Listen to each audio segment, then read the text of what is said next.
শ্রেণী, পেশা, জাতি, বর্ণ, ধর্ম নির্বিশেষে সকলেই আক্রান্তদের পাশে দাঁড়ান, বন্যার্থদের পাশে দাঁড়ান, সহযোগিতার হাত প্রসারিত করুন। ইতিমধ্যে আমরা দেখছি বিভিন্ন প্রশাসনের, নৌবাহিনী, বিজিবি, সেনাবাহিনী একদিনের করে বেতন তারা অলরেডি দিয়ে দিয়েছেন।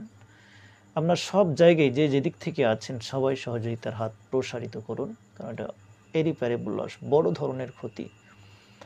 তাদের এই মুহূর্তে প্রচণ্ড সহযোগিতা দরকার, খাবার দরকার, আশ্রয় দরকার। পত্রিকায় দেখলাম তাসরিফ মন্তব্য লিখেছেন যে খাবার চাই না, আশ্রয় চাই না, শুধু প্রাণ বাঁচান। এখন অবস্থা এত গুরুতর, এখন তারা প্রাণ বাঁচার জন্য সব ছেড়ে, খাদ্য দরকার নেই, প্রাণ বাঁচার জন্য তারা আকুতি জানাচ্ছেন। তো সেই জন্য সকলে এগিয়ে আসুন। আমি একজন পেশায় শিক্ষক, শিক্ষকদের অনেক সংগঠন রয়েছে, বেসরকারি শিক্ষকদের। আমি আহ্বান করব যে আপনারা উদ্যোগ নিন, যাতে একদিনের করে বেতন দিলে বিরাট একটা অঙ্ক হয়ে যাবে সারা বাংলাদেশের শিক্ষকেরা, সরকারি বেসরকারি শিক্ষকেরা যদি উদ্যোগটা নেয়। আপনার ত্যাগের কারণে আমাদের আক্রান্ত ভাইয়েরা কিছুটা হলেও তারা উপকৃত হবেন এবং এখান থেকে তারা 10-এর লাঠি 1-এর বোঝা, অতএব অবশ্যই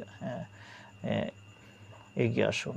দুপুরের খবর ছিল 44,97,535 জন মানুষ ক্ষতিগ্রস্ত হয়েছে এই বন্যায়। 11টি জেলায় ভয়াবহভাবে ক্ষতিগ্রস্ত হয়েছে।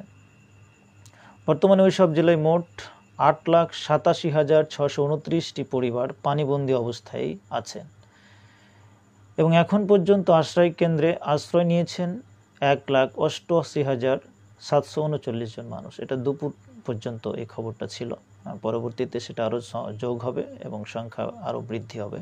তো স্মরণকালের সবচেয়ে ভয়াবহ বন্যা নয়া দিগন্ত পত্রিকাতে এসে বিবিসি সূত্রে তারা এই রিপোর্ট করেছেন। তারপরে প্রথম আলোতেও রিপোর্ট করা হয়েছে যে ফেনী জেলা সবচেয়ে বেশি মারাত্মকভাবে ক্ষতিগ্রস্ত হয়েছে। ফেনী জেলায় 92% নেটওয়ার্ক নষ্ট হয়ে গেছে, পানিতে ডুবে। তাদের সাথে যোগাযোগ করা যাচ্ছে না, কথা বলা যাচ্ছে না, খুব গুরুতর অবস্থা। তো আল্লাহ তাআলার কাছে প্রার্থনা করছি, আল্লাহ রাব্বুল আলামিন বিয়াদিহিল মুলক, সর্বময় ক্ষমতার অধিকারী, তিনি মুহূর্তের মধ্যে, সেকেন্ডের মধ্যে অবস্থার পরিবর্তন করতে পারেন। তিনি যখন কোনো কিছু করার সিদ্ধান্ত নেন, শুধু বলেন কুন ফায়াকুন, শুধু বলেন হয়ে যাও, তখনই হয়ে যায়। মহান আল্লাহ রাব্বুল আলামিন আমাদের সেই পানিবন্দী বন্যা কবলিত এলাকার মানুষদেরকে তার কুদরতি নিজাম দিয়ে তাদের হেফাজত করুন, তাদের ক্ষতি থেকে হেফাজত করুন এবং তাদের লস যেন পুষিয়ে নেওয়া যায় সে ব্যবস্থা আল্লাহ তাআলা করুন এবং উত্তম যা যা তাদেরকে দান করুন।